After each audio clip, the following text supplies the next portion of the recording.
जय हिंद दोस्तों। आज हम लोग बात करने वाले हैं भारतीय संविधान के अनुसूचियों को लेकर।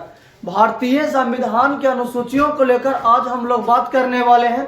इसके पहले वाले वीडियो में आप लोग को देखने को मिला होगा कि जो हमारे चैनल पर ही मिला हो देखने के कि भारत के अनुसूचियों के बारे में जो हम बात किए थे, सिर्फ हम ये दिखाए थे कि पहला अनुसूची में क्या चीज है, दूसरा अनुसूची में क्या चीज है। लेकिन जो आज हम लोग फुल्ली डिफिनेशन में बात करने वाले हैं कि भारत के पहला अनुसूची में क्या चीज का वर्णन है, उसका थोड़ा सा और विस्तार से देखने वाले हैं दोस्त इस वीडियो के माध्यम से।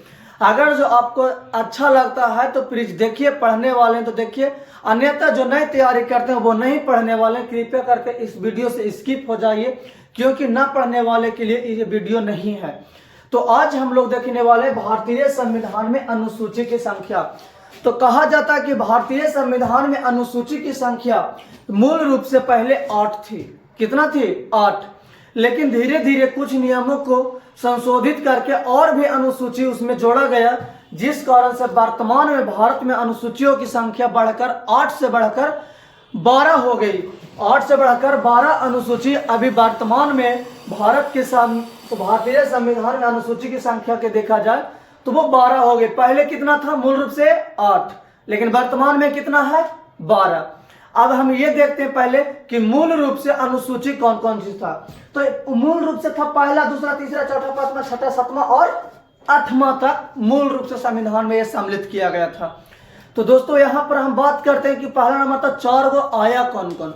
तो पहले उन्हीं चीजों का जोड़ पहले देख लेते हैं कि 4 गो कौन कौन है और कब जोड़ा गया, जो देख लेते हैं। तो कहा जाता है कि पहला नंबर 8 तलक तो मूल रूप से था। 8 तलक 8वीं अनुसूची तो मूल संविधान में ही वर्णन है।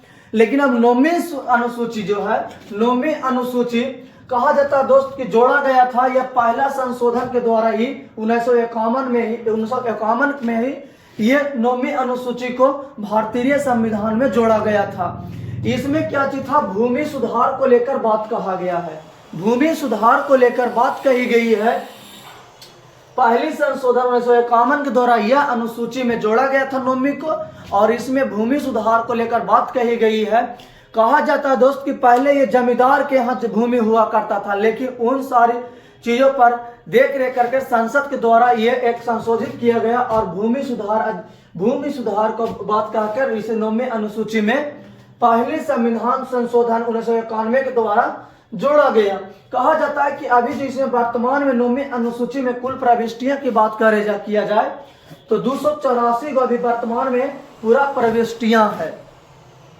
वही बात किया जाए दोस्त कि 10वीं अनुसूची में, तो 10वीं अनुसूची में यह अनुसूची 52वां संविधान संशोधन 1985 के द्वारा जोड़ा गया था।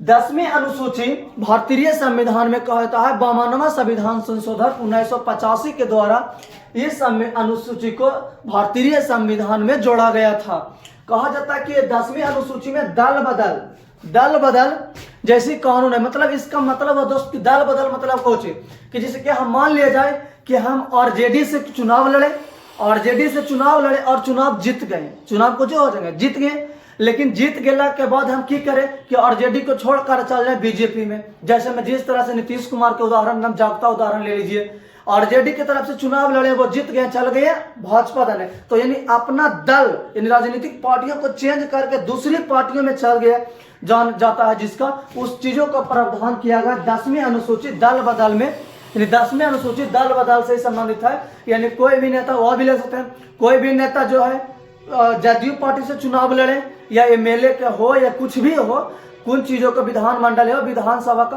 कुछ चीजों का भी चुनाव लड़े वो, और जिन पार्टी से उन्होंने चुनाव लड़े जीतला के बाद वो पार्टी को त्याग करके दूसरा पार्टी में चल गए, तो अपना पार्टी को बदल लिए कि न? अपना पार्टी बदल लिए। किस अनुसूची के द्वारा वो करते हैं? तो 10वीं अनुसूची, क्योंकि 10वां अनुसूची में का साफ कहला कि दल बदल जैसे कानून का दल बदल जैसी बातों की इसमें वर्णन किया गया है। और ये जो 10वीं अनुसूची है इसको जोड़ा गया है 52वां संविधान संशोधन 1985 के द्वारा। 52वां संविधान संशोधन 1985 के द्वारा इसे जोड़ा गया है। वहीं हम बात करें दोस्त तो 11वीं अनुसूची, 11वीं अनुसूची को आज हम बात करें तो 11वां अनुसूची में है पंचायत। 11वां अनुसूची में क्या है? पंचायत। पंचायत को जोड़ा गया। तो दोस्तों पंचायत लेवल पर देखबे करते होंगे आप लोग कि जिसमें छोटा छोटा गली बनाना, छोटा छोटा पुल का निर्माण करना, जिसे कहते हैं गांव देहात में कहते हैं पुल की, लोग कहते हैं पुल की, उन चीजों का निर्माण करना, ये पंचायत के तहत आते हैं। तो इसको अनुसूची की कहा जाता है कि 11वीं में जोड़ा गया है। 73वां संविधान संशोधन, 73वें संविधान संशोधन 1992 के द्वारा, 73वें संविधान संशोधन 1992 के द्वारा इसे जोड़ा गया है। क्या किसका? पंचायत को 11वीं अनुसूची में। कहा जाता है दोस्त कि इसकी जो कुल विषय के भी प्रेजेंट में बात किया जाए तो इनकी पंचायत के संबंधित 11वीं अनुसूची की कुल विषय जो भी है इसमें तो 29 विषय है, 29 विषय है। वही बात करें दोस्तों नगर पालिका, तो नगर पालिका को 74वें संविधान संशोधन नगर 12वीं अनुसूची में किसका वर्णन है? नगर पालिकाओं का। तो नगर पालिकाओं का जो कहा जाता है दोस्तों कि 74वें संविधान संशोधन, 74वें संविधान संशोधन के तहत इसे 1992 में जोड़ा गया था। 74वें संविधान संशोधन के द्वारा इसे 1992 में जोड़ा गया था। इसमें जो कुल विषय की बात करें दोस्त, तो इसमें जो कुल विषय की बात है तो वो 18 है। ये जो चारों की जो हम बात किए 9वीं 10वीं और 12वीं की बात की है दोस्त, ये 4 ऐसी अनुसूची है जिसको प्रावधान कर संशोधित कर द्वारा इसे जोड़ा गया था मूल संविधान में। इन मूल संविधान के अनुसूची में यही 4 गो है, 9वीं अनुसूची और 10वीं अनुसूची और 11वीं अनुसूची और 12वीं अनुसूची। इनको संशोधित कर करके भारतीय संविधान के अनुसूचियों में जोड़ा गया था। अब देखते हैं दोस्त कि मूल रूप से कौन कौन जैसे थे उन चीजों पर आते हैं। तो पहला अनुसूची में जो बात करते हैं दोस्त, तो पहला अनुसूची में वर्णन है कि भारत के 28 राज्यों में तथा 8 केंद्र शासित प्रदेश। वर्तमान में भारत के में 28 राज्य है और 8 को क्या चीज है? केंद्र शासित प्रदेश है। उन चीजों में शासन प्रशासन को लेकर इन चीजों का वर्णन किया गया पहला अनुसूची में।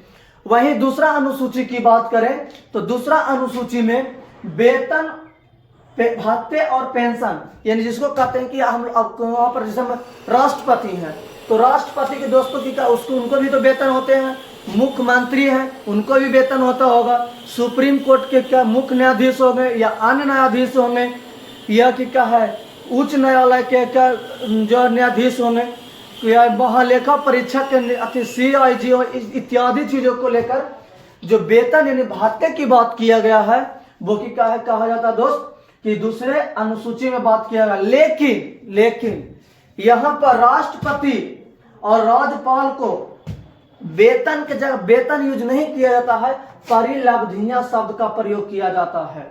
जैसे हम कहते हैं ना कि उच्च न्यायालय की वेतन कितना है, तो वो उच्च न्यायालय की में वेतन उच्च न्यायाधीश के वेतन की हम बात कर लेंगे।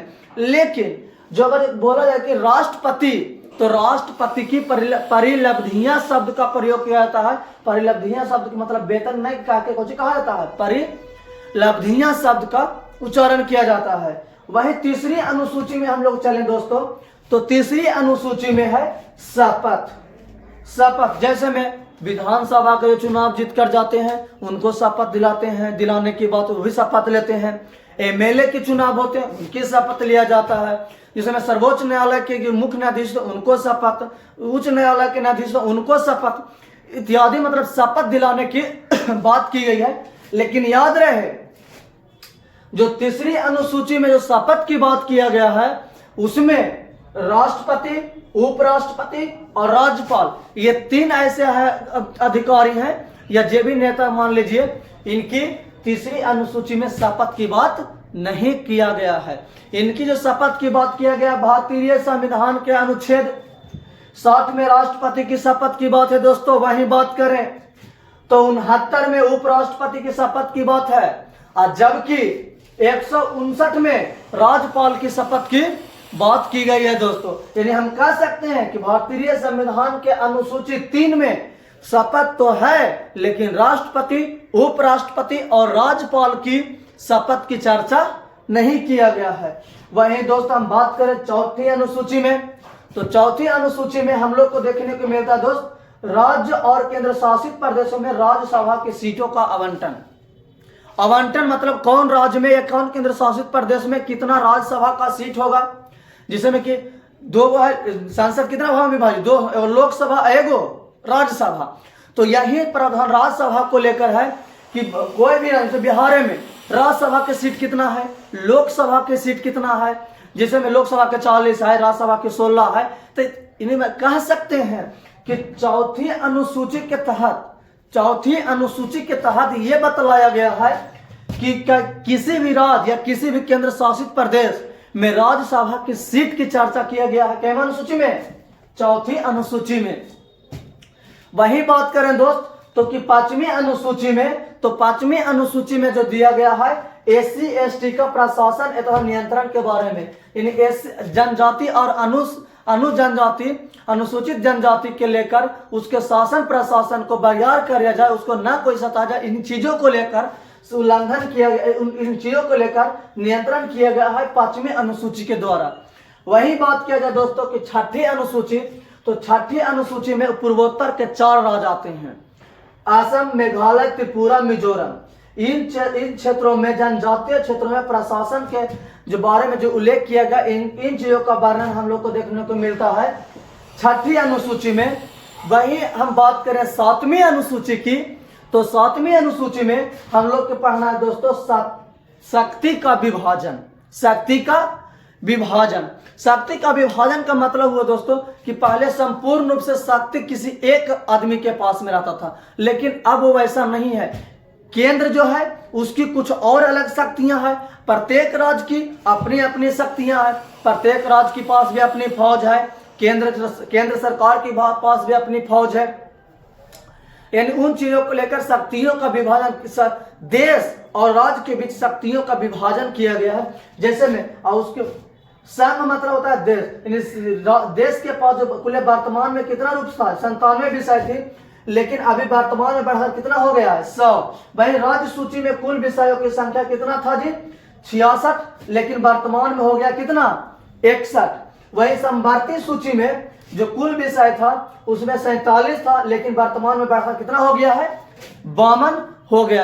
यानी संभारती सूची क्या चाहिए वो तो समझ में आए, संघ मतलब वो देश के थ्रू हो गई और राज्य मतलब किसी भी राज्य के थ्रू हो गई। लेकिन संभारती सूची क्या चाहिए, तो संभारती सूची में देश और राज्य दोनों मिलकर कानून बनाते हैं, देश और राज्य दोनों मिलकर कानून बनाते हैं, वो संभारती सूची में के अंतर्गत आते हैं।